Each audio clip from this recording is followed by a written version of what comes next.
جی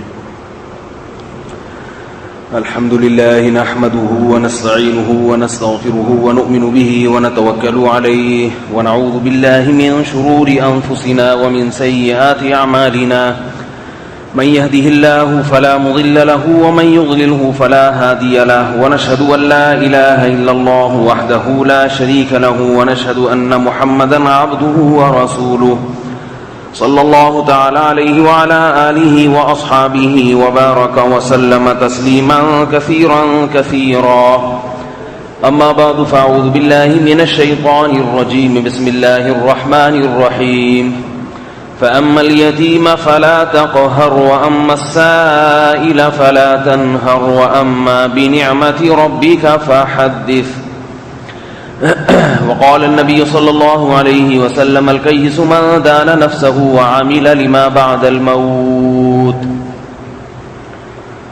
پچھلے کئی ہفتوں سے شکر کے بارے میں بیان چل رہا ہے.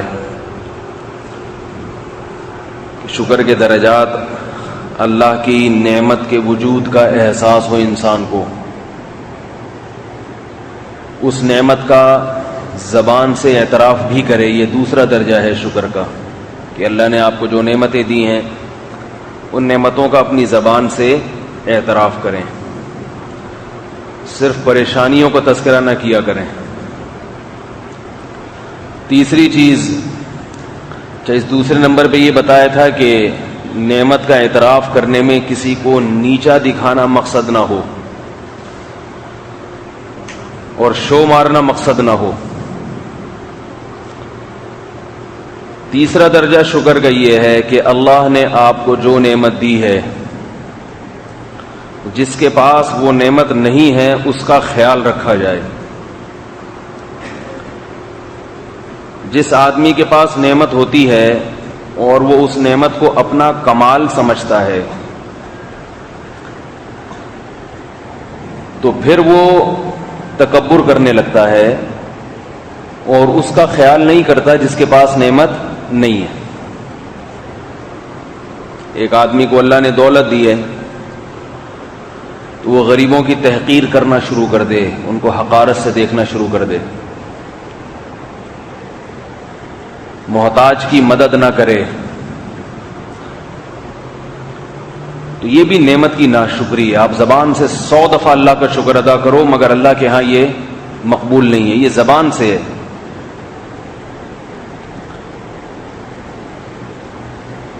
بہت سے لوگ بار بار کہتے ہیں اللہ کا دیا ہمارے پاس بہت کچھ ہے، اللہ کا دیا بہت کچھ ہے. تو بھائی یہ تم مان رہے ہو کہ یہ تمہارا نہیں ہے بلکہ اللہ کا دیا ہے، تو پھر اپنا کیوں سمجھ رہے ہو اس کو؟ جس اللہ نے دیا ہے اسی اللہ نے یہ بھی تو کہا ہے کہ جس کو میں نے نہیں دیا اس کا خیال رکھو. اوپر سے تو یہ کہا جا رہا ہوتا ہے کہ اللہ کا دیا ہے، دل میں ہوتا ہے کہ میں نے کمایا ہے. دل کو تبدیل کرنے کی ضرورت ہے، دل تبدیل نہیں ہے. ساری پرابلم جو ہے نا، پرابلم وہ سب دل کی ہے. دیکھو جیسے جسمانی دل کی بڑی اہمیت ہے، دل صحیح کام کرتا ہے تو باقی سارا بدن بھی صحیح رہتا ہے. یہ جتنی بیماریاں پیدا ہو رہی ہیں آج کل یہ تو دل کی کمزوری سے ہوتی ہے نا. آخر عمر میں دل صحیح کام کرنا چھوڑ دیتا ہے، خون گاڑھا ہونے لگتا ہے تو دل صحیح طرح پمپنگ نہیں کرتا، رگوں میں خون نہیں جاتا، سر کے بال گرنا شروع ہو جاتے ہیں، سر میں خون نہیں پہنچ رہا، بال سفید ہونا شروع ہو جاتے ہیں، خون کا سرکولیشن سست پڑ گیا ہے. جو جوان آدمی ہے اس کے خون کا سرکولیشن ٹھیک ہوتا ہے، اس کے جو دل کی موٹر ہے وہ پمپنگ صحیح طرح سے کر رہی ہوتی ہے، ہر جگہ خون پہنچا رہی ہے. وہ چلنے میں بھی صحیح ہے، بولنے میں بھی صحیح ہے، دیکھنے میں بھی ٹھیک ہے، سننے میں بھی ٹھیک ہے. جیسے جیسے عمر زیادہ ہوئی دل کی جو موٹر ہے وہ تھوڑی سی سست پڑنے لگتی ہے. تو بہت ساری چیزیں آہستہ آہستہ، کیونکہ جب ڈیزل ہی نہیں مل رہا انجن کو صحیح طرح سے، دماغ کے انجن کو ڈیزل نہیں ملتا تو دماغ کمزور ہونا شروع ہو جاتا ہے. دماغ کا جو انجن ہے اس کا ڈیزل کیا ہے؟ بولنے بھائی، آپ کو تو ماشاءاللہ مل رہا ہے نا دماغ کو, خون ہے نا خون. سب سے پہلے بڑھاپا جو شروع ہوتا ہے وہ دماغ سے شروع ہوتا ہے. اس کی وجہ بھی یہی ہے کہ دل جو ہے نا نیچے کی طرف باڈی میں خون آسانی سے پھینک دیتا ہے, کیونکہ وہ تو ویسی زمین کی طرف چیزیں گرتی ہیں, گریوٹی کی وجہ سے نیچے جاتا ہے. اوپر پھینکنا دل کے لیے مشکل. تو جیسے ہی عمر زیادہ ہوتی ہے, جتنے بھی ٹیکنیکل قسم کے فالٹ پیدا ہونا شروع ہوتے ہیں وہ کہاں سے ہوتے ہیں؟ بول لو بھائی, بول لیا کرو. دماغ سے, سر سے, کھوپڑی سے. کھوپڑی سفید ہونا شروع ہوگی, داڑھی سفید ہونا شروع ہوگی, پھر بال آہستہ آہستہ گرنا. سر کے بال سب سے پہلے گرتے ہیں, کیونکہ ادھر جو ہے نا اوپر تک حبیب بینک کی بلڈنگ کی سب سے اونچی منزل تک پانی پہنچانا یہ مشکل کام ہے موٹر کے لیے. نیچے ٹینک میں پہنچا دے گی. پاؤں صحیح رہتے ہیں, ہاتھ صحیح رہتے ہیں. سب سے پہلے بڑھاپے کا اثر کہاں سے شروع ہوتا ہے؟ سر سے بال گرنا شروع. پھر لوگ مختلف قسم کے نام رکھیں, بولے آپ کا سر ایئرپورٹ بن گیا ہے. کوئی کیا کہہ رہا ہے, کوئی کہہ رہا ہے یہ والا تیل لگا لو, کوئی کہہ رہا ہے یہ والا شیمپو لگا لو. کچھ بھی نہیں ہوگا, تھوڑا سا فرق پڑے گا, اس سے زیادہ نہیں پڑے گا. اللہ نے بتا دیا. چلو بھائی, جس دن ماں کے پیٹ میں فرشتے نے روح پھونکی تھی, دل نے کام کرنا شروع کیا تھا. اب دل بھی تھک گیا ہے, موٹر بھی چل چل کے گرم ہو جاتی ہے, اسے بھی بند کرنا پڑتا ہے. تو اب اللہ بتا رہے ہیں اب فائلیں لپیٹی جا رہی ہیں, قبر کی طرف قدم جا رہے ہیں. اب آہستہ آہستہ جتنے بھی کام ہیں تم بھی ان کو سمیٹو, تیاری کرو, بس سمیٹنے کی کوشش کرو. یہ کیا جنریٹر کی آواز تھی اتنی زور سے جو آ رہی تھی؟ شکر اللہ کا دماغ کو سکون ملا. لائٹ نہیں آئی لیکن سکون تو مل گیا نا, جنریٹر کے شور سے تو جان چھوٹی. ابھی آ جائے گی تھوڑی دیر میں انشاءاللہ. تو جیسے دل, جو جسمانی دل کی اہمیت ہے. اچھا یہ ایک چھوٹی سی آپ کو ایک نقطے کی بات بتاؤں. یہ اللہ کا بہت بڑا فضل ہے کہ بڑھاپا جب آتا ہے تو آہستہ آہستہ ہر چیز پہ بڑھاپا آتا ہے. یہ اللہ کا بہت بڑا فضل ہے. اگر ہم آدھے بوڑھے ہوتے آدھے جوان رہتے تو زندگی گزارنا مشکل. دیکھیں بڑھاپے میں ہوتا کیا ہے, انسان میں برداشت کی قوت بھی کم ہو جاتی ہے. تو اللہ اس پہ فضل یہ کرتے ہیں کہ اس کی سننے کی طاقت بھی کم کر دیتے ہیں, کیونکہ ساری باتیں سنے گا تو غصہ آئے گا. بھائی سب کچھ سن لیا تو پھر آرام سے بیٹھا رہے گا. اللہ کہتے ہیں اس کی سماعت ختم کر دو, سنے ہی نہیں, بہت ساری چیزیں تو سنتا ہی نہیں ہے, اس لیے آرام سے بیٹھا مسکراتا رہتا ہے. سب کچھ سن لے گا تو برداشت ہے نہیں. جوان آدمی تو سنتا ہے, تھوڑا غصہ کیا برداشت کر لیا, لیکن بوڑھا آدمی اگر سب کچھ سن لے تو پھر تو بیچارہ کسی کام کا نہیں رہے گا, اس میں برداشت نہیں ہے, وہ ایک دم غضبناک ہو گئے اور اپنی صحت کو خراب کر دے گا. اللہ نے کہا اس کی سننے کی طاقت چھین لو, اس کم سنے گا, بہت 2-4 باتیں 24 گھنٹے میں سنائی دے دیں گی. پھر اللہ نے ایک کام یہ کیا, دیکھنے کی طاقت بھی کم کر دی. سب کچھ دیکھ لے گا وہ بھی نقصان دہ. بہت سی چیزیں دیکھ کے خوشی ہوتی ہے انسان کو, بہت سی چیزیں دیکھ کے غم ہوتا ہے. آدمی کہتا ہے نہ ہی دیکھتا تو اچھا تھا. جوانی میں غم ہوگا, برداشت کر لے گا. بڑھاپے میں سب کچھ اگر پورا صحیح طریقے سے نظر آنا شروع ہو جائے تو بیچارہ برداشت نہیں کر پائے گا. ایک تیسری چیز اور بتا کے بس آگے چلتا ہوں. یہ اللہ کا بہت بڑا فضل ہوتا ہے کہ بڑھاپے میں دانت کمزور ہو جاتے ہیں اور گر جاتے ہیں, کیونکہ معدے میں ہضم کرنے کی طاقت ختم. اب اگر دانت اسی طرح برقرار رہتے تو وہی برگر وہی پیزے چل رہے ہوتے, وہی ہڈیاں توڑ کے کھا رہا ہوتا, اور معدے میں طاقت نہیں ہے. جب اللہ نے معدے کی طاقت کو چھینا تو اللہ نے دانت بھی گرا دیے تاکہ ہلکی غذائیں کھاؤ. اب اسی طرح نہ کھاؤ جیسے پہلے. بول لینا کیا جا رہا ہے, سے پہلے کھایا کرتے تھے, کیونکہ اس وقت تو مرغے توڑ کے اور بکرا اور گائے روسٹ کر کے چبا کے کھا رہے ہو, تو کچھ دانت کام کرے گا, کچھ میدا کام کرے گا. اب اگر دانت اسی طرح ہوں تو وہی چیزیں کھاؤ گے, مگر میدے میں ان چیزوں کو برداشت کرنے کی صلاحیت نہیں ہے. تو اللہ نے کتنی بڑی رحمت کر دی کہ بھائی دانت ہی چھین لیے تاکہ خود ہی دلیا، سیریلیک اور یہ غذائیں کھاؤ. تبھی تو اللہ نے قرآن مجید میں فرمایا وَمَن نُعَمِّرْهُ نُنَكِّسْهُ فِي الْخَلْقِ، دیکھو ہماری طاقت اور قدرت، بچپن سے ہم تمہیں جوان بناتے ہیں اور دوبارہ پھر بچہ بنا دیتے ہیں. ایک وقت آتا ہے چھوٹا بچہ ہے، لڑکتا ہے، گرتا ہے، اس کو دلیا کھلایا جا رہا ہے، لکوڈ غذائیں کھلائی جا رہی ہیں، الٹی باتوں پہ لوگ ہنستے ہیں، اس کی کیسی باتیں کر رہا ہے، پاگل ہو گیا ہے، ٹھیک ہے نا، ادھر لڑک رہا ہے ادھر لڑک رہا ہے، ایسی باتیں کر رہا ہے. ہر بات کو 100 دفعہ پوچھتا ہے بچہ، ہر بات کو 100 دفعہ پوچھتا ہے. یہ اللہ کی قدرت ہے کہ انسان اپنے آپ کو زیادہ فنٹر نہ سمجھے. جیسے ہی جوانی کی دہلیز پہ قدم رکھتا ہے نا تو اپنی اوقات بھول جاتا ہے، اپنی اوقات بھول جاتا ہے، کہتے میں بہت بڑا ہوں. تو اللہ نے فرمایا ہم تمہیں تمہاری اوقات یاد دلانے کے لیے دوبارہ ریورس کر دیتے ہیں. وہی حال ہو جاتا ہے، 4 آدمی پکڑ کے چل رہے ہیں، بات کر رہے ہیں تو 100 دفعہ یاد نہیں رہ رہی بات، نام پوچھا تو 100 دفعہ نام پوچھا. تو یہ سب کے ساتھ ہونا ہے. اسی وجہ سے شریعت میں بوڑھے کے بہت زیادہ احترام کا حکم ہے.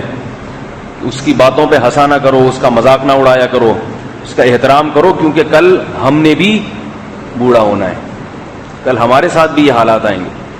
ہر آدمی جیسا آج ہے ویسا کل نہیں ہوگا. تو دل جو ہے کام کرتا رہتا ہے، آہستہ آہستہ دل کی حالت خراب ہونا شروع ہوتی ہے. تو ساری بیماریوں کی جڑ کہاں سے شروع ہوتی ہے؟ دل سے. نظر کمزور ہوگی، آنکھوں کی طرف بلڈ کا سرکولیشن صحیح نہیں ہے، کان کی سماعت کمزور ہوگی، پھر آہستہ آہستہ پاؤں کمزور ہونا شروع ہو جائیں گے، اور درجنوں بیماریاں. وہ حضرت مجذوب کا شعر ہے نا، تجھے پہلے بچپن نے برسوں کھلایا، جوانی نے پھر تجھ کو مجنوں بنایا، بڑھاپے نے پھر آ کے کیا کیا ستایا، اجل تیرا کر دے گی بالکل صفایا. بڑھاپے میں پریشان رہتا ہے اور موت آ کے وہ بھی ختم کر دیتی ہے، سب کچھ ختم. تو جیسے یہ جسمانی دل ہے، جب تک اچھا بات سے بات نکلتی ہے، یاد رکھو دل کو طاقتور بنانے کے لیے یہ جو ہمارا دل ہے نا جو سینے میں دھڑک رہا ہے، اس کو خوراک کی اتنی ضرورت نہیں ہے، اس کو خوش رہنے کی زیادہ ضرورت ہے. نہیں آ رہی بات میرا خیال. آج کل دل کو جوان رکھنے کے لیے کشتے کھائے جاتے ہیں، دوائیں کھائی جاتی ہیں، ایکسرسائز کی جاتی ہے، وہ بھی اپنی جگہ ٹھیک ہے. بھئی دل جوان رہے اور سرکولیشن ٹھیک رہے اور بال بھی صحیح رہے، اور یہی ہوتا ہے نا ہر جوان آدمی کی یہی کوشش ہے کہ میں صحت مند رہوں. تو دل جتنا خوش رہنے سے صحت مند رہتا ہے، اتنا کسی اور چیز سے بول لیا کریں، جملہ مکمل کیا کریں، اتنا کسی اور چیز سے صحت مند نہیں رہتا. بھوکا آدمی اگر خوش ہے وہ صحت مند ہے، پیٹ بھرا ہوا آدمی اگر غمزدہ ہے بیمار ہو جائے گا تھوڑے دنوں میں. سمجھ رہے ہیں بات کو کہ نہیں سمجھ رہے؟ آج کل دل کو مضبوط کرنے کے لیے ڈاکٹروں نے ایڑی چوٹی کا زور لگایا ہوا ہے، نئی تحقیقات شائع ہو رہی ہیں، BBC کے سائنس کے صفحے پر آپ کو ملیں گی، حکیموں کی کتابیں ہیں. یہ کھایا کرو، کولیسٹرول والی چیزوں سے بچا کرو، زیتون کا تیل کھاؤ، سرسوں کا تیل استعمال کرو، صبح واک کیا کرو، اور جناب ورزش کیا کرو، جاگنگ کیا کرو، وغیرہ وغیرہ، لہسن کھایا کرو. یہ ساری چیزیں اپنی جگہ مفید ہیں، اس کا میں منکر نہیں ہوں. لیکن جو سب سے اہم ترین چیز ہے وہ نہ ڈاکٹروں کے پاس ہے نہ حکیموں کے پاس ہے. وہ کیا ہے؟ دل کو آپ خوش رکھیں. سمجھ میں آ رہی ہے یہاں تک؟ دل کو کیا رکھیں؟ خوش رکھیں. اور یہ خوش رکھنا اپنے اختیار میں نہیں ہے. زیتون کا تیل کھانا اپنے اختیار میں ہے. کیا خیال ہے بھائی؟ آپ دل کے بیمار ہیں، ڈاکٹر نے کہا بھائی یہ ڈالڈا چھوڑ دو. یاد رکھو یہ دل کی بیماریاں جتنے یہ جو آج کل ڈبے کے تیل مل رہے ہیں نا، ان سے پیدا ہو رہی ہیں، دیسی گھی سے نہیں پیدا ہوتی. لوگوں نے گھی چھوڑ دیا اور یہ جو کوکنگ آئل کولیسٹرول فری مل رہا ہے یہ کھا رہے ہیں. تو یہ ایسے ہے جیسے بارش سے بھاگا اور پرنالے کے نیچے آ کے کھڑا ہو گیا. فر من المطر وقام تحت المیزاب. اگر یہ کھڑکیاں بند کر دیں تاکہ جنریٹر کی طرح آواز نہ آئے. کدھر ہے خادم؟ خوش رہنا ضروری ہے نا, ٹینشن نہیں ہونی چاہیے انسان کو. اس کی بھی ایک لگ رہا ہے دماغ میں جا کے. یہ والی کھڑکیاں بند کر دیں. تو آپ دل کو صحت مند رکھنے کے لیے جو جسمانی نسخے ہیں وہ تو بہت اچھی طرح استعمال کر سکتے ہیں, وہ آپ کے اختیار میں ہیں. کیا خیال ہے بھائی؟ ورزش کا بھاگ لیں آپ, کوئی نہیں روکے گا آپ کو. کوئی بھی بھاگنا چاہے تو کوئی نہیں روکتا. رکے ہوئے ہیں تو لوگ پریشان ہوتے ہیں کہ چل کیوں نہیں رہا, بھاگ کیوں نہیں رہا یہاں سے. یہ کھانا پینا آپ کے اختیار میں. اگر ایک آدمی کے پاس زیادہ اعلیٰ خوراکوں کے پیسے نہیں ہیں تو بہت ساری سستی چیزیں ایسی ہیں جو دل کو صحت مند رکھتی ہیں. لہسن جو ہے نا, لہسن کتنا سستا, کتنی سستی چیز ہے. لہسن جو لوگ کھانے کے عادی ہیں نا, کچا لہسن, تو دل کی رگیں کھلی رہتی ہیں ان کی. یہ ایک تھوڑا سا نسخہ ذہن میں رکھیں. یہ جو آج کل دل کی بیماریاں بہت زیادہ پیدا ہو رہی ہیں, ڈاکٹر تو قصائی کی طرح لٹا دے گا چیر پھاڑ کر کے. ڈاکٹر, ہمارے حضرت فرمایا کرتے تھے ڈاکٹروں میں اور قصائیوں میں فرق ختم ہو گیا ہے. بھائی معذرت کے ساتھ کوئی ڈاکٹر حضرات یہاں بیٹھے ہوں,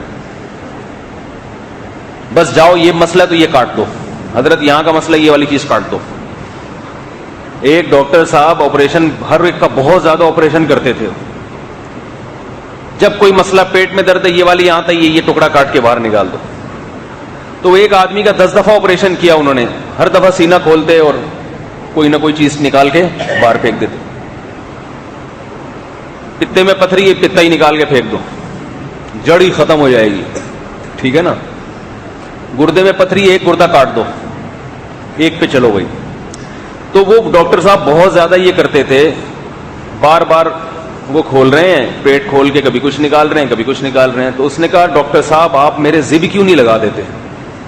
ٹھیک ہے, زب کیوں نہیں لگا دیتے؟ یہ بار بار کاٹا پیٹی کی ٹینشن سے جان بچ جائے گی. یوں کھولے زب سے, یوں زب سے بند کیا. تو ناک, کسی کی سائنس کا پرابلم ہے تو ہڈی کاٹ دو اس کی اندر کی. بھائی سائنس کا جو پرابلم ہو رہا ہے وہ تو نزلے سے ہو رہا ہے, وہ ناک کی ہڈی سے تھوڑی ہو رہا ہے. ناک کی ہڈی بھی نزلے کی وجہ سے بڑھتی ہے, تو نزلے کا علاج کرو نا اس بیچارے کا. ہڈی کاٹ دیتے ہیں اندر سے جا کے, وہ پھر دوبارہ بڑھ جاتی ہے, کیونکہ نزلہ تو ویسے کا ویسے ہی رہا. تو جب بار بار گرے گا تو وہ سوجے گی اور پھر دوبارہ بڑھے گی. بعض ڈاکٹر, سب کی بات نہیں کر رہا, بعض ڈاکٹر یہ دیکھتے ہیں کہ ہمیں کیا آتا ہے, ہمیں جو آتا ہے ہم وہ کام کریں گے, کیونکہ ہمیں ناک کا آپریشن آتا ہے لہذا ہم اس کی ناک ہی کاٹیں گے, کیونکہ انہوں نے سیکھا ہے ناک کا آپریشن کرنا. اب جو ناک کا آپریشن کرنا سیکھا ہے تو وہ تو ناک کاٹیں گے نا.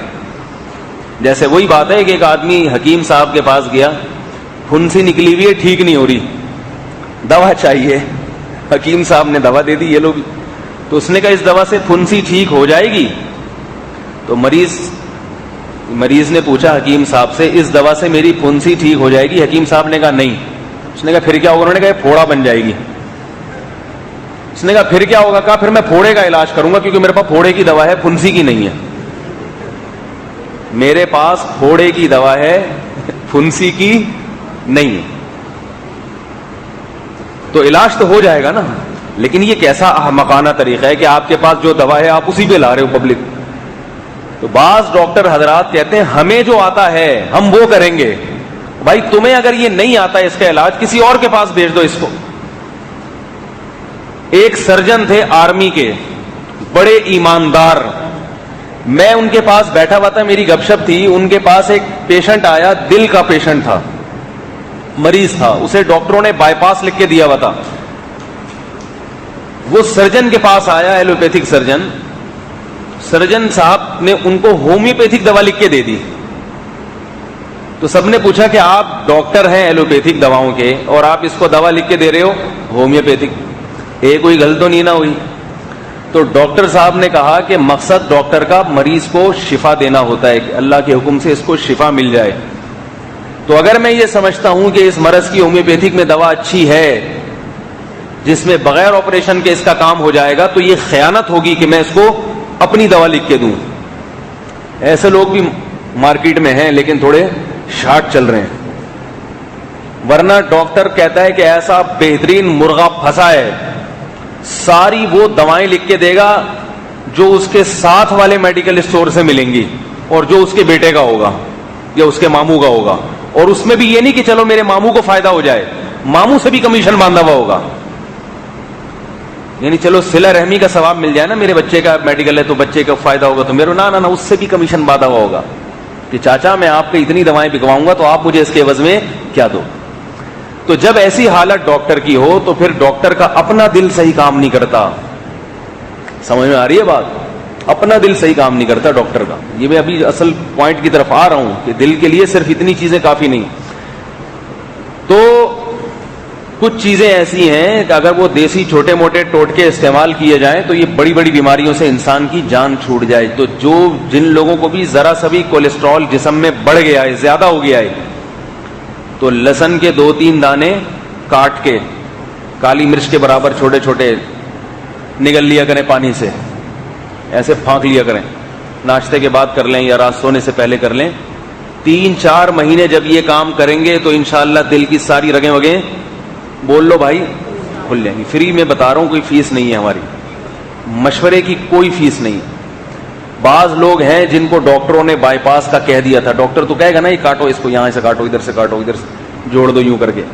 بائی پاس کے بعد انسان کی حالت کیا ہوتی ہے, پورا سینہ کھل جاتا ہے اس کا. تو ایسے مریض ہیں جن کو ڈاکٹروں نے یہ کہا ہوا تھا لیکن انہوں نے یہ نسخہ استعمال کیا, آپریشن سے ان کی جان چھوڑ گئی. تو صحت کے لیے پیسہ ضروری نہیں ہے. صحت لہسن تو ہر غریب سے غریب آدمی خرید سکتا ہے, اتنا سستا ہوتا ہے. اگر اتنا بیچارہ ہے کہ لہسن خریدنے کے بھی پیسے نہیں ہیں تو اس کو شریعت اجازت دیتی ہے کہ سبزی والے سے چلتے ہوئے ایک آدھ لہسن ویسے ہی اٹھا لیا کرے. جان بچانے کے لیے اتنا تو بیچارہ کر سکتا ہے نا کہ لہسن کے بھی پیسے نہیں ہیں اس کے پاس, چلتا ہے. پھر اتنے غریب آدمی کو اتنی چھوٹے موٹے گنجائش ہے اس کی جان بچانے کے لیے, لہسن کے پیسے بھی نہیں ہیں. لیکن اتنے غریب آدمی کو دل کی بیماریاں ہوتی نہیں ہیں, یہ پہلے بتا دوں, اس کو لہسن کھانے کی ضرورت ہوتی نہیں ہے. یہ ایک الگ جنرل نالج کی بات, کیونکہ جب اتنا غریب ہے تو اتنا کھاتا ہی نہیں ہے کہ کولیسٹرول بڑھ جائے جسم میں, وہ ویسے ہی ٹھیک رہتا ہے. وہ لہسن کھائے گا تو اور پتلا ہو جائے گا, اس کو لہسن کھانے کی ضرورت نہیں ہے. تو خیر, میں یہ عرض کر رہا تھا کہ ان چیزوں پر تو بات ہوتی ہے کہ بھائی زیتون کا تیل کھایا کرو اور یہ کیا کرو, یوں کیا کرو, ایسے کیا کرو, اس سے دل ٹھیک رہے گا. لیکن یاد رکھو, دل کو صحت مند رکھنے کے لیے جو چیز سب سے زیادہ ضروری ہے وہ ہے خوش رہنا, اور وہ آپ کے اختیار میں نہیں ہے, وہ اللہ کے قبضے میں ہے. کیونکہ یاد رکھو, ہمارے بزرگ ایک مثال دیتے ہیں کہ بادشاہ جب کسی ملک پہ حملہ کرتے ہیں تو اس ملک کے بھنگی اور چماروں پہ قبضہ نہیں کرتے. بھنگی اور چماروں کو کچھ نہیں کہتے, بادشاہ کا ہدف بادشاہ ہوتا ہے. بادشاہ پہ قبضہ کروں گا, میں وزیر پہ قبضہ کروں گا. وہ چھوٹے موٹے لوگوں کے لفٹ نہیں کراتے. بادشاہ جب لڑائی کرتا ہے تو اس کی فائٹ کس سے ہوتی ہے؟ بھنگیوں سے نہیں ہوتی, چماروں سے نہیں ہوتی. ملکوں کی لڑائیاں ملکوں سے ہوتی ہیں, فوج کی لڑائی فوج سے ہوتی ہے, بادشاہ کی لڑائی بادشاہ سے ہوتی ہے. تو اللہ جو اس زمین اور آسمان کا بادشاہ ہے, وہ انسان کی جتنے جسم میں اعضاء ہیں نا, سب اعضاء پر اللہ کا کنٹرول ہے. لیکن اللہ کی ذات اپنے نافرمان کو پریشان کرنے کے لیے اس چیز پہ قبضہ کرتی ہے جو انسان کا بادشاہ ہے, جس کو دل کہا جاتا ہے. اللہ اس کے دل کو اپنے ہاتھ میں رکھ کے گھما دیتے ہیں. نافرمان جو اللہ کی نافرمانیاں کرتے ہیں, گناہوں میں زندگی گزارتے ہیں, تو ان کے ساتھ ہوتا کیا ہے؟ اللہ سزا کس جسم کے کس عضو کو سزا دیتے ہیں؟ دل کو سزا دیتے ہیں. دل خوش نہیں رکھتے اس کا. صحت اچھی ہوگی, موٹا تازہ ہوگا, کھائے گا پیے گا, پیسہ بھی مل رہا ہے, تبھی لوگ کہتے ہیں یار یہ اتنے زانی شرابی لوگ, پیسہ کہاں سے آتا ہے ان کے پاس؟ اور نمازی پرہیزگار ہے, بیچارے کا پیسہ ہی نہیں ہے. تو میں ان سے جواب میں کہتا ہوں کہ اتنا پیسہ آ کے بھی بیچارہ خوش نہیں ہے, دل خوش نہیں ہے, پریشان, ایسی پریشانیوں میں بیچارہ گھل رہا ہوتا ہے. تو دل جو ہے نا, دل, اس کو خوش رکھنا آپ کے اختیار میں نہیں ہے. واک کرنا آپ کے اختیار میں, کھانا آپ کے اختیار میں, لہسن کھانا آپ کے اختیار میں, کچھ رکھنا آپ کے اختیار میں نہیں ہے. کیوں بھائی؟ لہسن کھانا ہے, زیتون کا تیل پینا ہے, یہ کھا لو اٹھا کے. لیکن اگر میں آپ سے کہوں آپ خوش ہو جائیں, ہو جاؤ گے؟ نہیں ہو سکتے. اگر آپ کو غم ہے, پریشانی ہے, تو آپ کہو گے بھائی میں کیسے ہو جاؤں. اگر آپ کوئی لطیفہ سن لو تھوڑی دیر کی خوشی ہوگی آپ کو, کوئی ہنسی مذاق کا پروگرام دیکھ لو 2 منٹ کی ہنسی آئے گی. وہ بھی جو زیادہ غمزدہ ہوتے ہیں ان کو اس میں بھی نہیں آتی, تھوڑی دیر کے بعد پھر ویسے ہی. دیکھو ہم لوگ اتنا نہیں ہنستے ہیں جتنا گورے ہنستے ہیں. گورے بہت ہنستے ہیں, لیکن خودکشیاں سب سے زیادہ کون کرتا ہے؟ ہم کرتے ہیں یا گورے کرتے ہیں؟ بول لیا کریں. گورے بہت کرتے ہیں. ہمارے ہاں باقاعدہ خودکشی کی کوئی ویب سائٹ نہیں ہے کہ OLX پہ خودکشیوں کے طریقے لکھے ہوئے ہوں اور اس کا ان کو کمیشن ملتا ہو. ہمارے ہاں OLX پہ آپ کو دنیا کی ہر چیز ملے گی, گاڑیاں ملیں گی, گھر ملیں گے, بکری ملے گی, مرغیاں تک OLX پہ لا کے ڈالی ہوئی ہیں لوگوں نے. مرغیاں ڈالی ہوئی ہیں, اصیل انڈے ڈالے ہوئے ہیں لوگوں نے. ہمارے پاس خاص نسل کا انڈا ہے مرغی کا. یہ چند چیزیں لوگوں نے OLX پہ ڈالی ہوئی ہوں گی. مگر الحمدللہ ایسی کوئی ویب سائٹ نہیں ہے کہ بھئی جس نے خودکشی کر کے مرنا ہے تو ہمارے پاس مناسب ریٹ پر خودکشی کے بہت ہی آسان ذرائع موجود ہیں. الحمدللہ ایسا کاروبار نہیں ہے, چلے گا ہی نہیں. اس کو پتہ ہے ریشو بہت کم ہے. ان کے ملکوں میں باقاعدہ خودکشی کی ویب سائٹس بنی ہوئی ہیں, کیونکہ جس چیز کی لوگوں میں طلب ہوتی ہے تاجر اس طلب سے فائدہ اٹھاتا ہے. بھائی دیکھو بقرعید کے دنوں میں چھری اور چاقو کی طلب بڑھ جاتی ہے. ہر دوسرا آدمی سائیکل لے کے گھوم رہا ہے, چھری تیز کرا لو. گھوم رہا ہے کہ نہیں گھوم رہا؟ ہر آدمی قصائی بنا ہوا ہوتا ہے, چاپڑ لے کے گھوم رہا ہے. ہاں بھائی کس کا بکرا گرانا ہے. بعض لوگ اناڑی لوگوں کے بکروں کی ریڑھ مار دی انہوں نے, کیا بنا ڈالا, لیکن سب قصائی بنے ہوئے ہوتے ہیں. جس چیز کی طلب بڑھتی ہے تو خود تاجر کا دماغ اس طرف چلا جاتا ہے. تو ان ملکوں میں خاص طور پہ جاپان اور سویڈن اس میں نمبر 1 چل رہے ہیں آج کل. حالانکہ جاپان کی ترقی کو دیکھو, سویڈن کی ترقی کو دیکھو. سویڈن کے بارے میں تو کہا جاتا ہے ٹینشن فری ملک ہے, ٹینشن فری.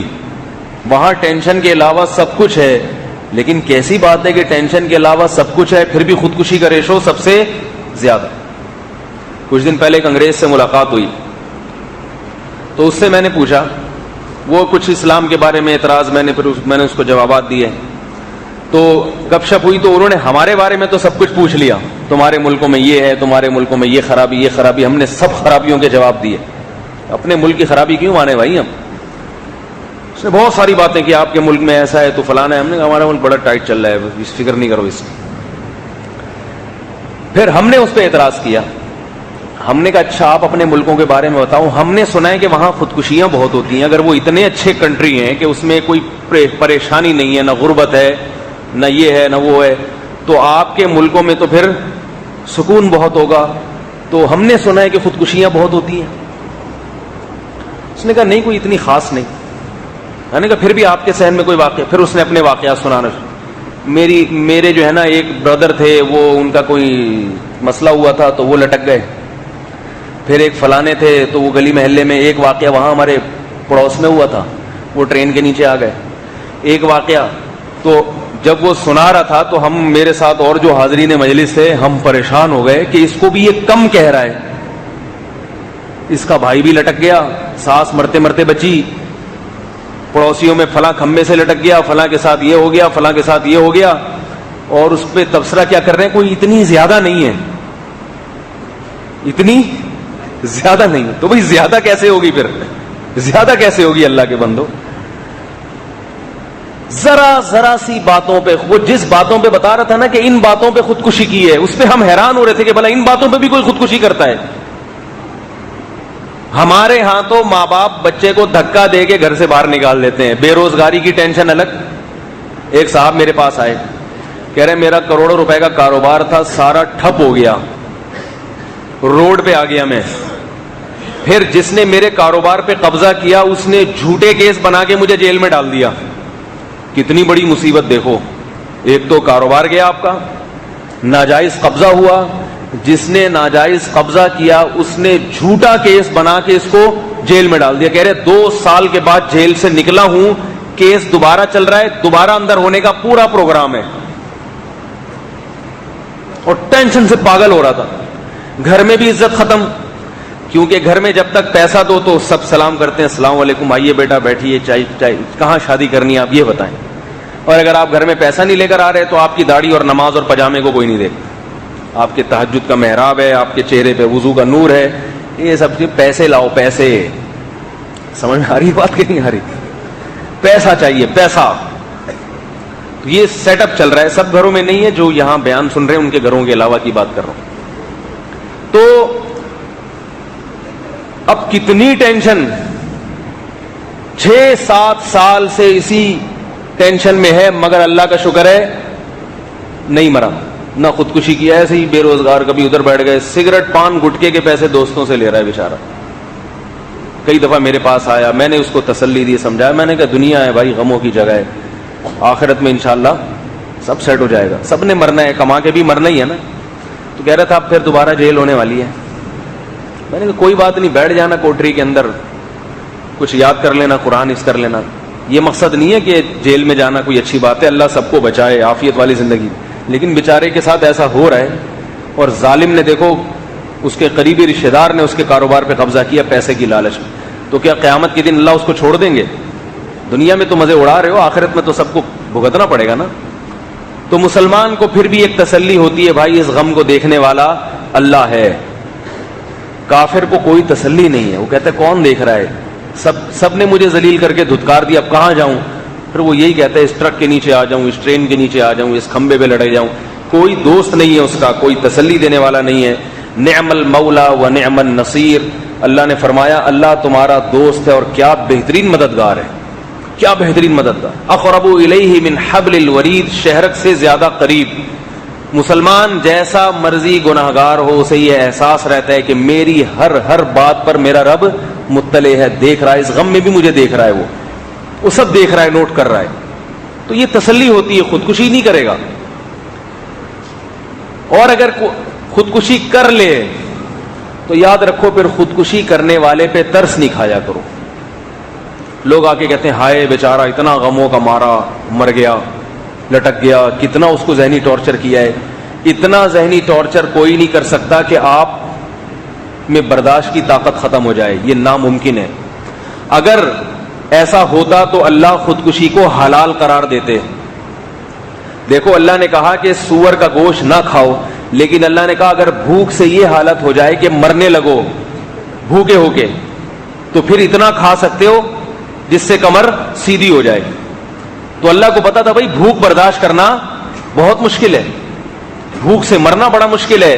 تو اللہ نے حرام کی اجازت دے دی کہ نہیں دے دی, لیکن اللہ نے خودکشی کی اجازت نہیں دی. اس کا مطلب انسان پر کبھی کوئی غم ایسا نہیں آتا جس سے خودکشی اس کے لیے حلال ہو جائے. خودکشی کرنے والا اللہ پہ نظر نہیں رکھتا, اپنے پیدا کرنے والے پر نظر نہیں رکھتا, اللہ سے نظر ہٹاتا ہے, مخلوق سے دل لگاتا ہے, مخلوق پہ نظر رکھتا ہے. یہ بہت بڑا جرم ہے کہ جس نے تجھے پیدا کیا تو نے اس سے لو کیوں نہیں لگائی. ایسے غم کے موقع پر اس سے اپنی حاجت بیان کرتا, اس کے سامنے روتا, وہ کم از کم تجھے تسلی دے دیتا ضرور. اور آج کل جو خودکشیاں ہو رہی ہیں وہ ویسے اور زیادہ بری موتیں ہیں. وہ اس لیے بری موتیں ہیں کہ آج کل کی خودکشی زیادہ تر ناکام محبت پہ ہوتی ہے. ناکام محبت نہیں ہے, سمجھ میں آ رہا میرا. آپ چلے جاؤ ضیاء الدین عباسی یا اور کسی گورنمنٹ کے بڑے ہاسپٹل, تو وہاں جتنے خودکشی کے کیس آئیں گے وہ سارے ینگ جنریشن کے ہوں گے. سمجھ رہے ہیں بات؟ وہ بے روزگاری کی وجہ سے نہیں ہے, وہ ہے محبت ناکام. سمجھ رہے؟ چاہتے تھے کہ مل جائے مگر ملی نہیں, اور وہ چاہتی تھی کہ مل جائے مگر ملا نہیں. اس پہ جا کے کیا کر لیتے ہیں, کوئی گولی مار لیتا ہے, کوئی. خواتین زیادہ تر بلیچ پی رہی ہیں آج کل, بلیچ پیتی. لڑکے دوستیاں لگاتے ہیں, چسکے لیتے ہیں, جب دل بھر جاتا ہے شادی کے لارے رپے دیتے رہتے ہیں, پیسے ویسے دیتے رہتے ہیں, شادی کے لارے رپے دیے. شادی کیوں کرے گا یہ آدمی بھائی؟ اس کے پاس لڑکیوں کی کمی ہے کیا؟ جیسے اس نے دوستی لگائی ہے, اس سے اور سینکڑوں لڑکیاں دوستیاں لگانے کے لیے, تو سب سے ستار بھائی, غفار بھائی, وسیم بھائی کے نام سے سب کے نمبر سیو کیے ہوئے ہوتے ہیں. سب کے نمبر سیو کیے ہوئے ہوتے ہیں، اور ان سے ہر ایک سے دوستیاں لگاتا ہے، ہر ایک کو چکنی چپڑی باتیں کر کے پٹاتا ہے، اور جب وہ بیچاری شادی کا کہتی ہے تو گولیاں دیتا ہے، اس کو گھماتا ہے باتوں کو. تو اس سے خودکشی کے جو کیسز آ رہے ہیں نا، اس میں لڑکیوں کی تعداد زیادہ ہے، لڑکیوں کی تعداد زیادہ ہے، اور اس میں قصور بھی لڑکیوں ہی کا زیادہ ہے. اللہ نے عورت کو گھر کی 4 دیواری میں بند کیا تھا کہ اس میں رہو، اپنی عزت کی، اپنی عفت کی حفاظت کرو، اپنے جسم کی نمائش نہ کرو. میڈیا نے آزاد کر دیا سب کو کہ بھئی براڈ مائنڈڈ بنو، براڈ مائنڈ، کشادہ ذہن ہونا چاہیے. کیا ہے کہ عورتوں کو برقعوں میں بند کر دیا. تو جب آپ نے عورت کو کھول دیا تو مردوں کے پاس دیکھنے کے مواقع بہت ہیں. اب وہ کیوں شادی کر کے ایک بیوی سے دل لگائے گا؟ وہ کہے گا یہ ٹینشن، 100 لڑکیاں دوستیوں کے لیے دفتروں میں بھی مل رہی ہیں، اور انٹرنیٹ پر بھی موجود ہیں، ہر جگہ موجود ہیں. تو پھر وہ چسکے لینے کے چکر میں لگا رہتا ہے ہر وقت. زندگی کس کی برباد ہو رہی ہے؟ لڑکیوں کی زندگی برباد. اور ماں باپ نے ان کو ایسا آزاد چھوڑ دیا ہے کہ پوچھتے ہی نہیں ہے کہاں جا رہی ہے، کدھر سے آ رہی ہے، اس موبائل میں تو گھنٹوں گھنٹوں کس سے بات کرتی ہے، کوئی کیا لگتا ہے تیرا جو اس سے تو 1 گھنٹے سے پیکج کرا کرا کے باتیں کرتی ہے. ماں باپ کو ان چیزوں سے ہوش ہی نہیں. یہ جو مخلوط ماحول ہے، کو ایجوکیشن، یہ خطرناک ہے. 5ویں اور 4تھی کلاس کا جو بچہ ہے نا، علماء نے، ہمارے بزرگوں نے لکھا ہے کہ چھوٹے بچوں کو لڑکیوں سے دور رکھو. چھوٹے بچوں کو، لوگ ان باتوں کو دقیانوسی سمجھتے ہیں، لیکن یاد رکھو کسی کی فطرت تبدیل نہیں کر سکتے. فطرت چینج نہیں ہو سکتی چاہے سائنس کتنی ترقی کر لے. آدمی پہلے ہے، مرد پہلے ہے، باقی چیزیں بعد میں. عورت پہلے ہے، باقی چیزیں بعد میں. وہ کہتے ہیں یہ تو ایجوکیٹڈ ہے، کوالیفائڈ ہے، یہ تو ڈاکٹر بن رہی ہے، تو انجینئر. بھائی لڑکی تو ہے نا، لڑکی پہلے ہے، باقی چیزیں بعد میں. اور لڑکا چاہے جو مرضی ہو، ڈاکٹر ہو، انجینئر ہو، عالم ہو، مفتی ہو، وہ آدمی پہلے ہے، باقی چیزیں بولتے کیوں نہیں بھائی بعد میں. لڑکی پر علماء سے پردہ بھی فرض ہے، ڈاکٹر سے پردہ بھی فرض ہے، ہیروئنچی اور چرسی سے پردہ بھی فرض ہے. اب بہت سے لوگ کہتے ہیں نہیں بھائی ڈاکٹر تو ایجوکیٹڈ ہوتے ہیں، ان سے کیسا پردہ، وہ تو کوالیفائڈ ہوتے ہیں، وہ تو تعلیم نے ان کو میچور کر دیا ہے، وہ تھوڑی ایسی چھچوری حرکتیں کریں گے کہ جو بھی آ رہی ہے پیشنٹ ہو ایسے بن ٹھن کے اس کی طرف. میرے پاس ڈاکٹر لوگ آتے ہیں اسپیشلسٹ، وہ کہتے ہیں خدا کی قسم کلینک میں بیٹھنا ہمارے لیے عذاب ہے. خواتین آتی ہیں بن ٹھن کے اترا کے بات کرتی ہیں.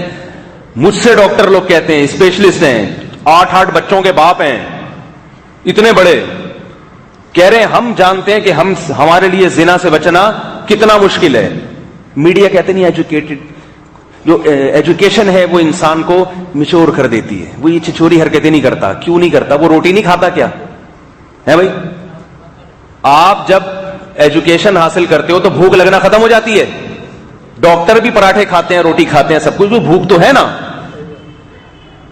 تو جیسے بھوک کی خواہش تعلیم سے ختم نہیں ہو سکتی میرے بھائی، ایسے ہی عورت کی طرف رغبت یہ نہ تعلیم سے ختم ہوتی ہے، نہ تقوی اور للہیت سے ختم ہوتی ہے، کسی چیز سے ختم نہیں ہوتی. پیغمبروں میں یہ تھی تو پیغمبر کے بعد کون ہے جو یہ کہہ نہیں ہے؟ میں اکثر ایک واقعہ بیان کرتا ہوں، میں یہ بار بار اس لیے کہہ رہا ہوں کہ کو ایجوکیشن میں نہ پڑھا کرو، الا یہ کہ بہت سخت مجبوری ہے.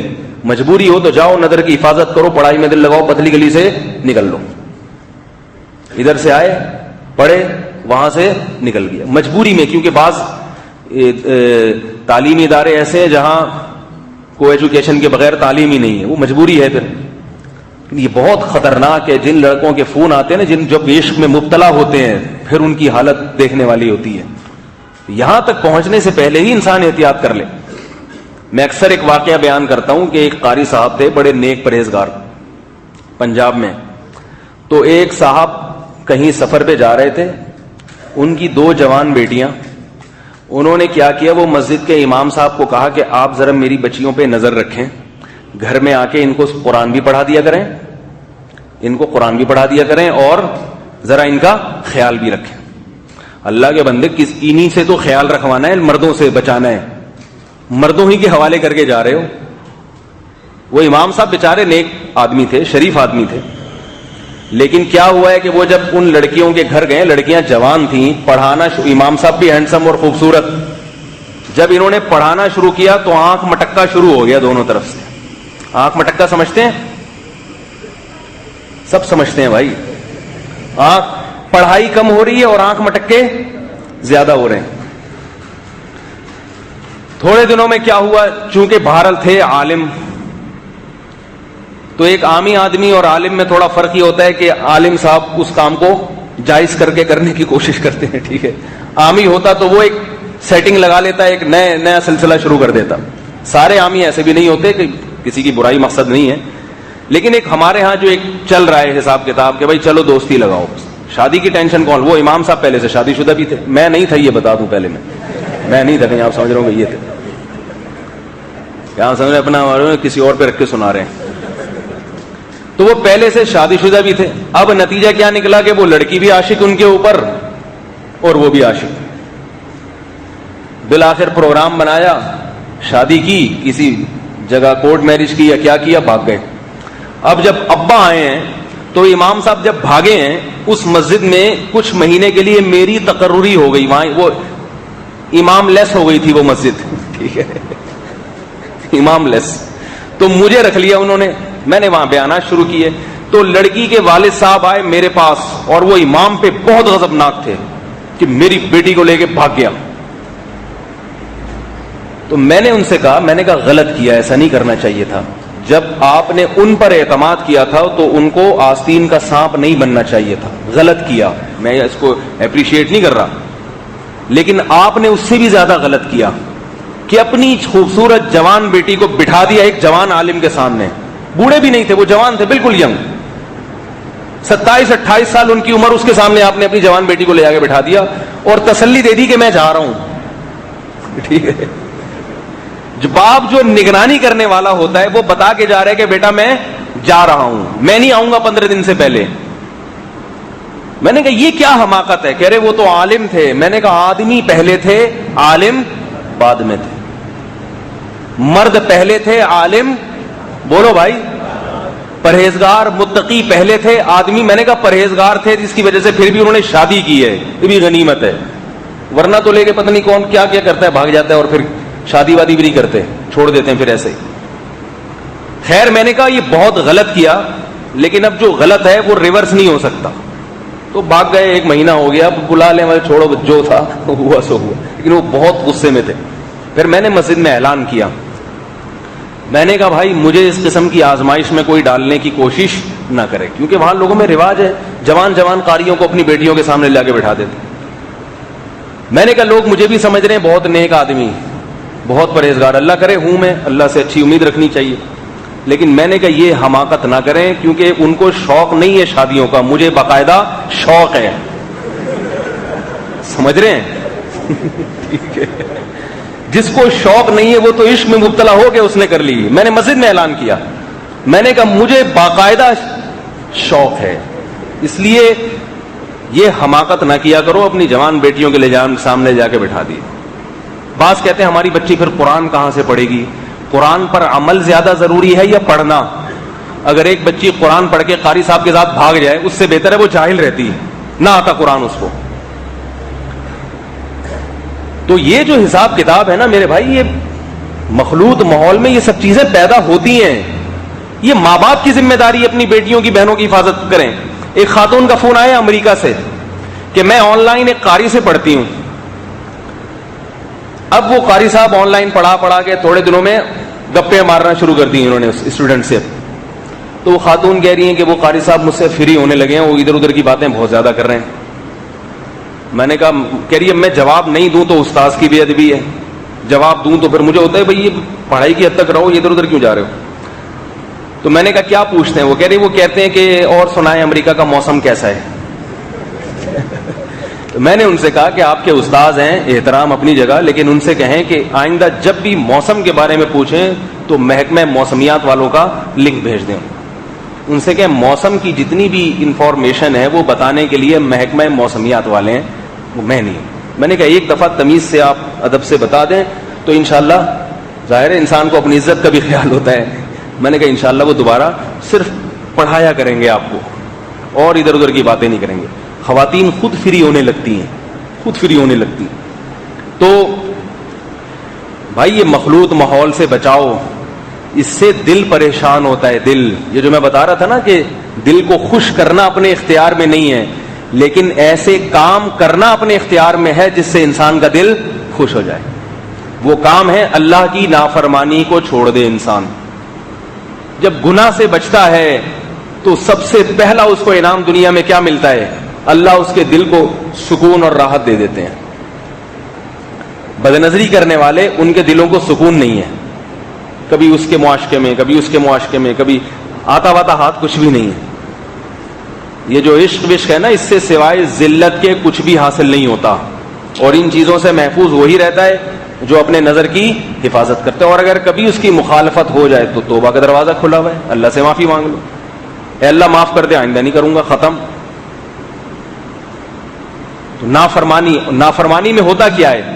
آپ چاہتے ہو کہ دنیا کے سارے مزے لے لو، اور دنیا کے سارے مزے کسی کو ملتے نہیں ہیں. جب نہیں ملتے تو پریشان ہوتا ہے آدمی.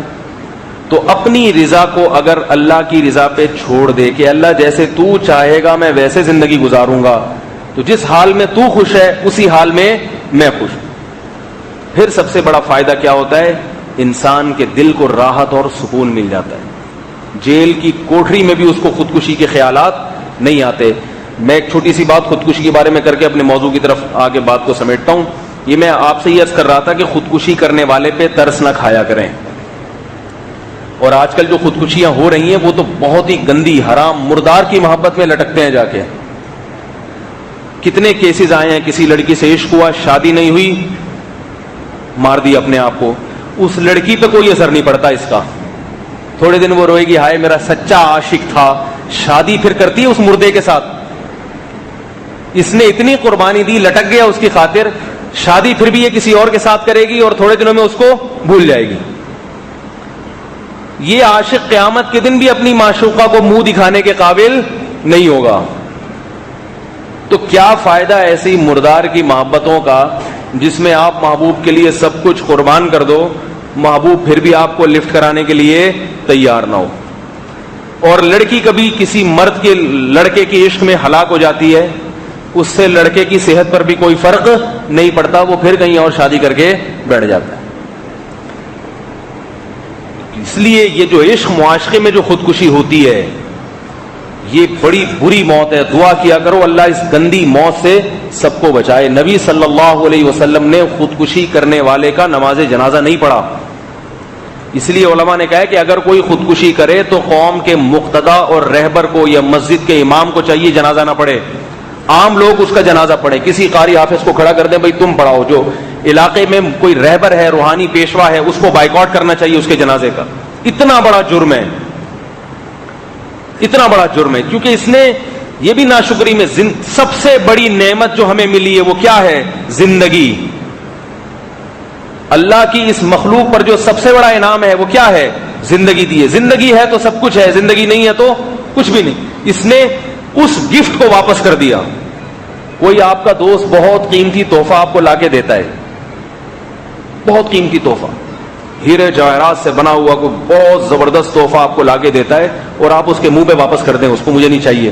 اس کے دل پہ کیا بیتے گی؟ اس کے کیا جذبات ہوں گے؟ وہ کتنی توہین محسوس کرے گا اس میں. تو اللہ نے ہمیں مخلوق کو جو زندگی دی، اور اس زندگی میں بھی انسان کی جو زندگی ہے وہ سب سے زیادہ، سب سے بڑی نعمت ہے. جانور نہیں بنایا، انسان بنایا. آپ نے اس کی وہ زندگی اس کے واپس کر دی ایسے توہین والے طریقے سے. کوئی بجلی سے اپنے آپ کو کرنٹ مار دیا، کوئی ٹرک کے نیچے آ گیا. اللہ کو بڑا غضب آتا ہے. خودکشی کی سزا کیا ہے؟ نبی صلی اللہ علیہ وسلم نے فرمایا قیامت کے دن سزا تو بعد میں ملے گی. جس نے خودکشی کر کے اپنے آپ کو ہلاک کیا تو جب اس کو دفنایا جاتا ہے برزخ میں، وہی چیز پیدا کی جاتی ہے جس طرح سے اس نے اپنے آپ کو ہلاک کیا، پھر قیامت تک اسی طرح اپنے آپ کو وہ ہلاک کرتا رہے گا. فرمایا جس نے پہاڑ سے گرا کے اپنے آپ کو مارا، یہ بلڈنگ سے گرا کے مارا، تو عالم برزخ میں اس کے لیے بلڈنگ یا پہاڑ بنایا جائے گا اور اسی سے اپنے آپ کو گرا کے مارتا رہے گا. قیامت تک یہی جرم، یہی سزا ملتی رہے گی اس کو. جس نے اپنے آپ کو آگ میں جلا کے ہلاک کیا، قیامت تک آگ میں پھینکا جائے گا. اس کو جب جلے گا نکالا جائے گا، پھر دوبارہ آگ میں ڈالا جائے گا. یہی سزا ملتی رہے گی اس کو.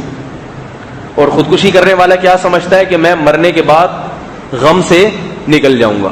وہ یہ سمجھتا ہے نا, وہ یہ سمجھتا ہے کہ میں مر جاؤں گا تو بس سارے غم ختم ہو جائیں گے. یہ کافر کا نظریہ ہے, کافر کا. اللہ نے بتایا کہ مرنے کے بعد تم فنا نہیں ہوتے, انسان کی روح زندہ رہتی ہے. دیکھو یہ روح بڑی عجیب چیز ہے, اس کی آپ کو ایک سائنٹیفک حقیقت بتاؤں روح کیا ہوتی ہے. کہتے ہیں کہ جو میڈیکل سائنس کہتی ہے کہ 6 سال کے بعد ہماری باڈی کا اسٹرکچر اور ایک ایک سیل مکمل تبدیل ہو چکا ہوتا ہے. نہیں آ رہی بات؟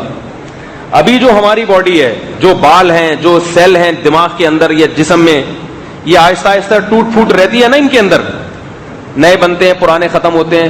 تو 6 سال میں پورا انسان ریفریش ہو جاتا ہے. جتنے بھی مادہ کے جو ذرات ہیں ہمارے جسم میں 6 سال کے بعد ایک بھی زندہ نہیں رہتا, سارے ختم ہو کے نئے بن چکے ہوتے ہیں. تو سائنس یہ کہتی ہے کہ اگر روح کی حقیقت نہیں ہے تو پھر 6 سال کے بعد وہی والا انسان وہی کیوں رہتا ہے, اس کو تو چینج ہو جانا چاہیے. بہت مشکل ہے بھائی سمجھانا, بہت مشکل. دیکھو آپ کے دماغ کے جو سیل ہیں, جو خلی ہیں, جب ہم غذا کھاتے ہیں پرانے ختم ہو جاتے ہیں, نئے بنتے ہیں. 6 سال کا عرصہ گزرتا ہے تو یہ جو 6 سال پہلے جو ہمارا بھیجا تھا نا, جو گوشت, اب یہ وہ والا نہیں ہے, وہ ختم ہو گئے, مر گیا, دوبارہ نیا آ چکا ہے اب. لیکن ہم ہی رہتے ہیں. ستار بھائی رہتے ہیں, غفار بھائی رہتے ہیں, وسیم بھائی رہتے ہیں. حالانکہ آپ کسی کا دماغ اٹھا کے ہٹاؤ اور دوسرے کا دماغ اس کے لگا دو تو بندہ چینج ہو جائے گا کہ نہیں ہو جائے گا؟ لیکن ہم چینج کیوں نہیں ہو رہے؟ اس سے پتہ چلتا ہے کہ یہ باڈی اصل نہیں ہے, یہ روح کی ایک حقیقت ہے جو اللہ نے ہمارے جسم میں ڈالی ہوئی ہے. وہ باڈی کی محتاج نہیں ہے. باڈی چینج بھی ہوتی رہتی ہے تو وہ روح پھر بھی وہی والی موجود رہتی ہے. تو مرنے کے بعد یہ باڈی ختم ہو جاتی ہے, جسم ختم ہو جاتا ہے, مگر ہماری روح برقرار رہتی ہے. اسی روح کو پھر عذاب اور ثواب دیا جاتا ہے. تو یہ بھی نعمت کی ناشکری ہے.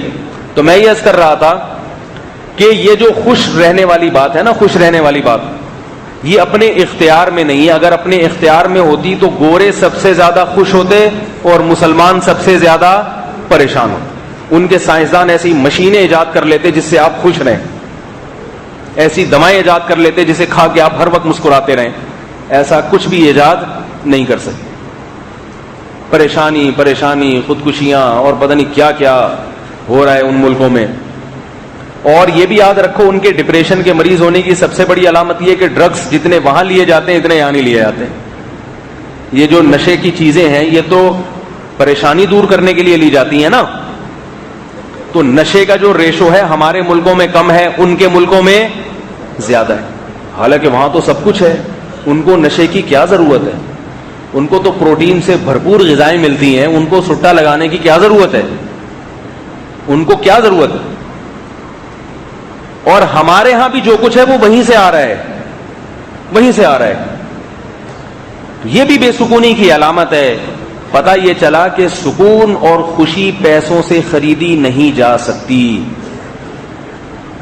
تو سکون اور خوشی کے لیے اللہ نے کچھ اسباب رکھے ہیں دل کو خوش کرنے کے لیے. وہ اسباب کیا ہیں؟ اللہ سے تعلق قائم کیا جائے اور اتنی محبت اللہ کی دل میں پیدا کر لی جائے کہ اللہ پر اعتماد اور اللہ پہ توکل پیدا ہو جائے کہ کھلاتا کون ہے؟ اللہ. پلاتا کون ہے؟ اللہ. میری ضرورتوں کا خیال رکھنے والا کون ہے؟ اللہ. میں اگر بیمار بھی ہوں تو بیمار کرنے والا کون ہے؟ اللہ. وہ اس بیماری میں بھی مجھ سے خوش ہے تو ٹھیک ہے, یہی بیماری قبول ہے. اور صحت دینے والا کون ہے؟ اللہ. ابراہیم علیہ السلام نے کہا وَإِذَا مَرِضْتُ فَهُوَ يَشْفِينِ, جب بیمار ہوتا ہوں تو وہ شفا دیتا ہے. ہمارے یہاں بیمار ہو گئے تو پریشان ہے, پتہ نہیں ٹھیک کیوں نہیں ہو رہا میں. ٹھیک ہے بھائی, اللہ چاہے گا تو کر دے گا, نہیں چاہے گا تو جب اللہ جس حال میں رکھ رہا ہے تو ٹھیک ہے. وہ تمہارا وہ دشمن نہیں ہے, وہ ظالم نہیں ہے. وہ انہی بیماریوں میں تمہارے گناہوں کو معاف کرنا چاہتا ہے. وہ چاہتا ہے اس پریشانی میں تمہیں ڈالے تاکہ تم سے جو گناہ ہوئے ہیں وہ گناہ تمہارے دھل جائیں. تو ایک تسلی رہتی ہے انسان کو دل میں. تو یہ جو خوش ہے نا, دل کی خوشی, یہ سب سے زیادہ ضروری ہے دل کو صحت مند رکھنے کے لیے. اور یہ خوشی ہوتی نہیں جب تک انسان اللہ کو راضی رکھنے کی اور اللہ پہ توکل کرنے کی کوشش نہیں کرتا, گناہ سے بچنے کی کوشش نہیں کرتا. اگر گناہ خدا نخواستہ کبھی ہو جائے تو توبہ کرتا ہے, اس پہ اصرار نہیں کرتا.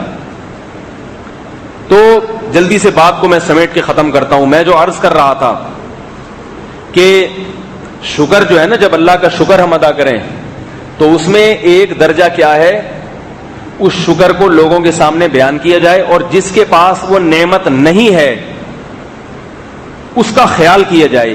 کیوں؟ یہ سمجھ کے کہ میرے پاس اگر یہ نعمت ہے تو یہ میرا کمال نہیں ہے، بلکہ یہ میرے رب کی عطا ہے، اس کی دین ہے، یہ اس کا احسان ہے میرے اوپر. اس احسان کا جب تصور دماغ میں ہوگا تو دل خوش بھی رہے گا، صحت بھی اچھی ہوگی، خوش و خرم نظر آئے گا. ہم نے اپنے علماء اور بزرگوں کو دیکھا ہے، بعض ایسے اکابر ہیں جن کے بہت تھوڑی آمدن لیکن چہرے پہ خوشی کے ایسے آثار ہوتے ہیں جیسے ایسا لگتا ہے کہ درختوں پہ نوٹ لگتے ہیں ان کے ہاں. جب ملیں گے اللہ کا دیا سب کچھ ہے، بڑے خوش بڑے خوش. اور میں نے ایسے لوگ بھی دیکھے ہیں، دنیا کی ہر نعمت ہے پھر بھی دل میں ہے کہ پتہ نہیں مجھے ہی اللہ نے کیوں پریشان کیا ہوا ہے، مجھے ہی اللہ نے کیوں پریشان کیا. ہمارے حضرت ایک واقعہ سنایا کرتے تھے، اندرون سندھ کہیں راستہ بھول گئے. جب راستہ بھولے ہیں تو حضرت گھوڑے پہ سوار ہو کے سکھر سے کہیں خیرپور کی طرف جا رہے تھے. اس زمانے میں گھوڑوں پہ بھی لوگ سوار ہوتے تھے. تو کہیں جا رہے تھے، راستہ بھول گئے، رات ہونے لگی تو ایک جھگی نظر آئی سندھ کے کہیں ایسے علاقے میں جو بالکل جیسے ہوتا نا پسماندہ علاقے، غریب لوگ ہیں وہاں پہ. ایک جھونپڑی نظر آئی. حضرت نے سوچا رات یہاں گزار لوں میں اس جھونپڑی میں. تو گئے تو دیکھا کہ ایک انتہائی غریب آدمی، چہرے سے اور جسم کی ہڈیوں سے لگ رہا تھا کھانے کی روٹی نہیں ہے اس کے پاس، اور اس کا جو گدھا تھا وہ ایسے لگ رہا تھا وہ اس سے بھی زیادہ غریب ہے. حضرت تو پھر ہمارے نقشہ کھینچتے تھے. فرمایا اس کمزوری کی وجہ سے، گھاس نہ ملنے کی وجہ سے، اس گدھے کی جو پچھلی ٹانگیں تھی ان کے گھٹنے ملے ہوئے تھے آپس میں. جب ہوتا نا بہت ہی نہیں سا تو گھٹنے ملے ہوئے ہوتے. فرماتے ہیں میں اس کے پاس گیا، میں نے کہا بھائی رات گزارنے کے لیے اور کچھ کھانے کے لیے مسافر ہوں، کوئی انتظام ہو جائے گا؟ ہمارے پاس ہوتا ہم کہتے لے بھائی اپنے بچوں کا نکل نہیں رہا، ایک اور آ گیا، ایک اور ٹینشن آ گئی. ایسا ہی ہوتا ہے نا، ایک مصیبت اور آ کے کھڑی ہو گئی. غربت مہنگائی کا دور ہے اور یہ راستے بھول جاتے ہیں. ان کو بھی ہمارا گھر ہی ملا تھا، ان کو بھی ہمارا گھر ہی ملا تھا. تو حضرت فرماتے ہیں وہ سندھی تھا. حضرت تو سندھی جانتے تھے، انہوں نے سندھی میں بتایا. مجھے چونکہ سندھی نہیں آتی اس لیے میں اس کو پورے سندھی میں نہیں بتا سکتا، ورنہ وہ اس ملفوظ سننے کا مزہ سندھی زبان میں ہی ہے. جو ملفوظ جس زبان میں میڈ ہو نا، میڈ ان سندھ ہے، تو پھر وہ اسی لب و لہجے میں مزہ آتا ہے. تو حضرت فرماتے ہیں میں نے اس سے پوچھا بھائی کچھ کھانے کو ہے، کچھ رات گزارنے کو جگہ مل جائے گی کچھ کھانے کو؟ تو وہ کہنے لگا کیوں نہیں بھائی، سکر آئے ڈکر نہ آئے. کچھ ایسے قحط کا زمانہ تھوڑی ہے، قحط کا زمانہ تھوڑی ہے، بارشوں کا زمانہ ہے. پھر وہ اتنا خوش ایسے اللہ کی نعمتیں گنوا رہا تھا کہ بھائی اللہ کا دیا سب کچھ ہے میرے پاس. حالانکہ دیا کیا تھا؟ ایک مریل سا گدھا، ایک مریل سا گدھا، ایک ٹوٹی پھوٹی چارپائی اور ایک کوئی بچی کچی روٹی رکھی ہوگی. بیچارے سارا دن گدھے پہ لکڑیاں کاٹ کاٹ کے کہیں بیچتا ہے اور کما کے لاتا ہے. یہ حالت ہے بیچارے کی، مگر چہرے پر ایسے خوشی کے آثار، ایسے خوشی کے آثار. کہتے قحط کا زمانہ تھوڑی ہے، مہمان ہے، برکت ہے، آؤ بیٹھو. ہمارے حضرت کسی کو بیعت نہیں کرتے تھے جب تک اسے اچھی طرح چھان پھٹک نہیں لیتے کہ اس میں صلاحیت بھی ہے یا نہیں. بعض پیر بیٹھے ہوتے ہیں کہ بس جو بھی آئے بکرا لے آؤ، بس کسی طریقے سے کالی مرغی لے آؤ. بعضوں کا یہ کہ ہماری بس جو ہے نا ایک سیٹ اپ چلے، اس میں یہ نہیں دیکھتے کہ یہ کیا چاہتا ہے، اصلاح چاہتا بھی ہے کہ نہیں چاہتا. تو ہمارے حضرت چھان پھٹک کے بہت دیکھتے تھے کہ یہ مخلص ہے یا نہیں، پھر بیعت کرتے تھے. بڑے بڑے مالدار لوگ حضرت کے پاس آتے بیعت ہونے کے لیے، حضرت ان کو بہت سارے پروسیس سے گزارتے تھے کہ اس کو دیکھنے کے لیے مخلص بھی ہے یا نہیں. تو حضرت نے دیکھا کہ ایک دن ایک شخص آیا، وہ حضرت کے پاس آ کے بیٹھا، پھٹے پرانے سے کپڑے تھے. حضرت نے اس سے پوچھا کہ مالی حالات کیسے ہیں تمہارے؟ ہمارے حضرت تو سیٹھ بھی تھے ماشاءاللہ، مالدار بھی تھے.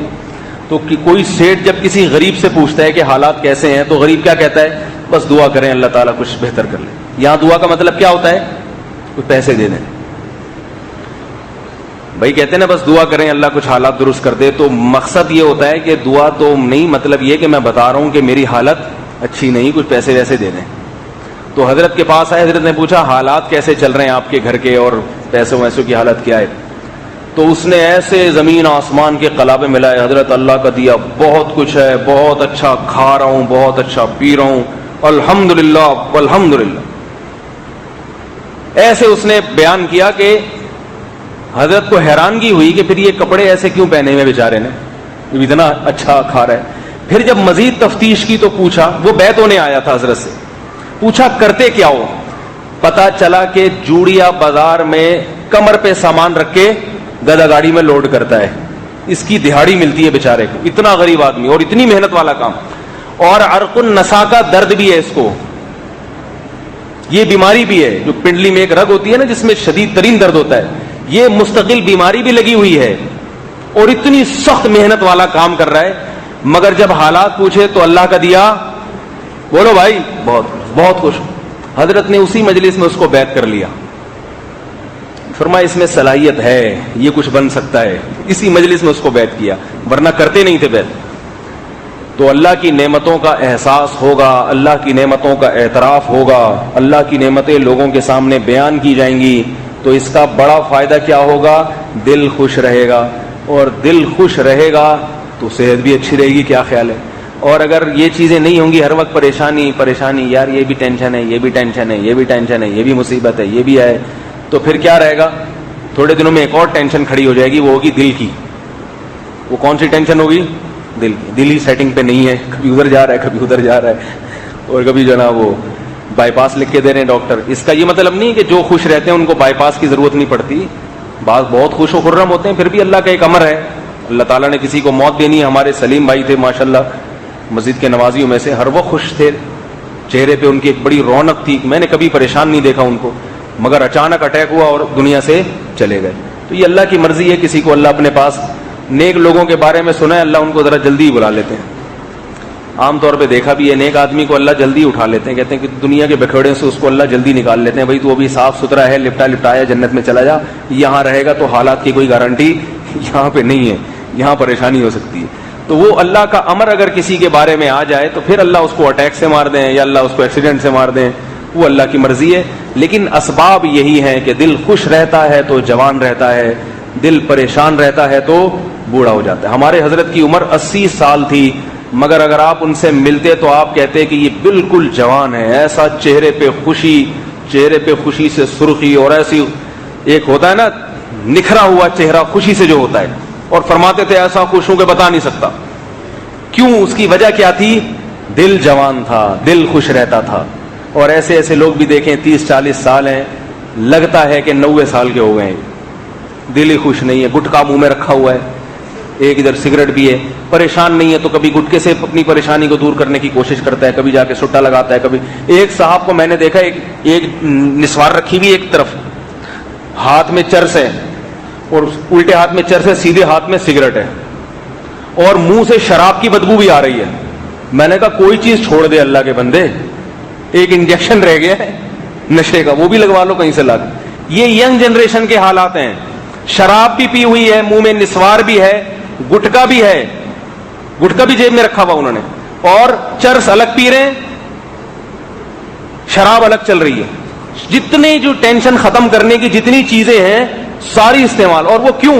وہ بھی کسی پہ عاشق ہوئے ہوئے تھے، عاشق ہوئے ہوئے تھے، عشق کی وجہ سے ایسا ہو گیا. ملا کچھ بھی نہیں، 10 سال ہو گئے اس واقعے کو، اب تک کنوارے گھوم رہے ہیں. وہ ہمارے ایک دوست تھے کلاس پہلے، تو ان کی حالت بتا رہا ہوں، کہیں کسی لڑکی پہ عاشق ہو گئے، اس نے لفٹ نہیں کرائی تو یہ حالت ہو گئی ان کی، اور اب تک رپورٹ یہی ہے کہ کنوارے ہی ہیں. ٹھیک ہے، تو اللہ تعالیٰ سے پناہ مانگنی چاہیے، کسی کا مذاق نہیں اڑا رہا. جس اللہ چاہے تو حفاظت ہوتی، اللہ نہ چاہے تو 2 منٹ میں انسان کہاں سے کہاں پہنچ جاتا ہے. صرف ایک عبرت کا واقعہ سنا رہا ہوں، عبرت کا واقعہ، کہ خوش رہو گے تو سب چیزیں سیٹ رہیں گی، خوش نہیں رہو گے تو ساری سیٹنگ کیا ہو جائے گی؟ گٹکوں پہ آ جاؤ گے، پان پہ آ جاؤ گے، ادھر بیٹھا ہوا ہے کوئی پائپ کے اندر بیٹھا ہوا ہے. آج کے لڑکوں کو دیکھو، رات کو جاؤ یہاں بھی نظر آ رہے ہوتے ہیں. اللہ حفاظت فرمائے. سبحانک اللہم و بحمدک، نشہد ان لا الہ الا انت، نستغفرک و نتوب الیک.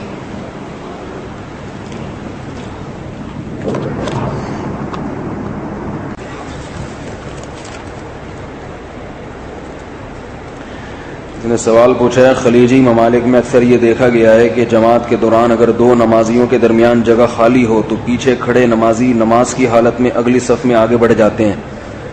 کیا اس عمل سے نماز باقی رہ جاتی ہے؟ ہاں، مسئلہ یہی ہے کہ نماز میں اگر آگے صف میں جگہ خالی ہو تو پیچھے والے نمازی کو چاہیے کہ نماز ہی کی حالت میں چلتا ہوا آگے آ جائے، اس سے نماز نہیں ٹوٹتی۔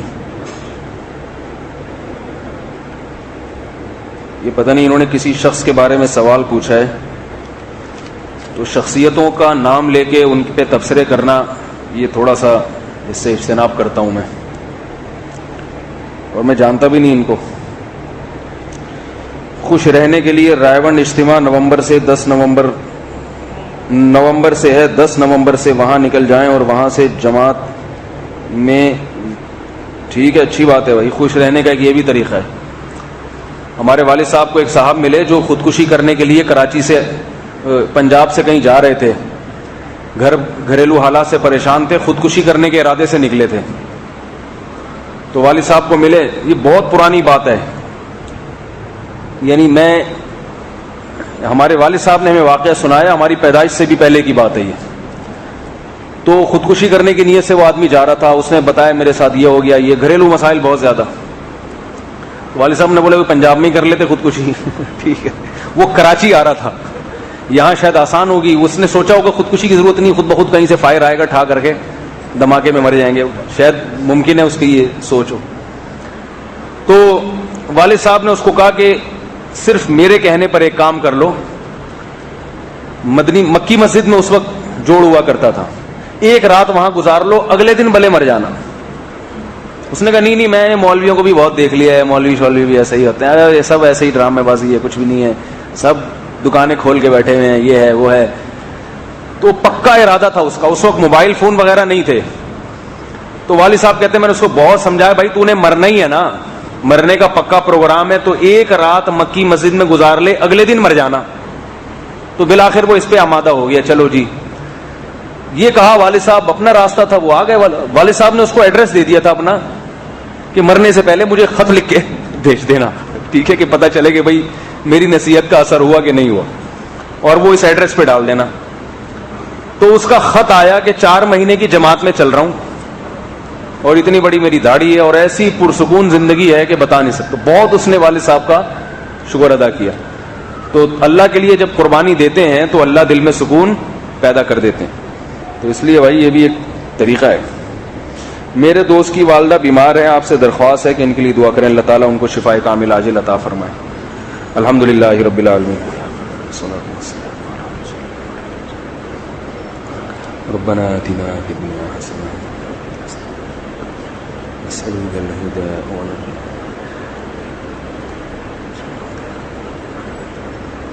برحمتک یا ارحم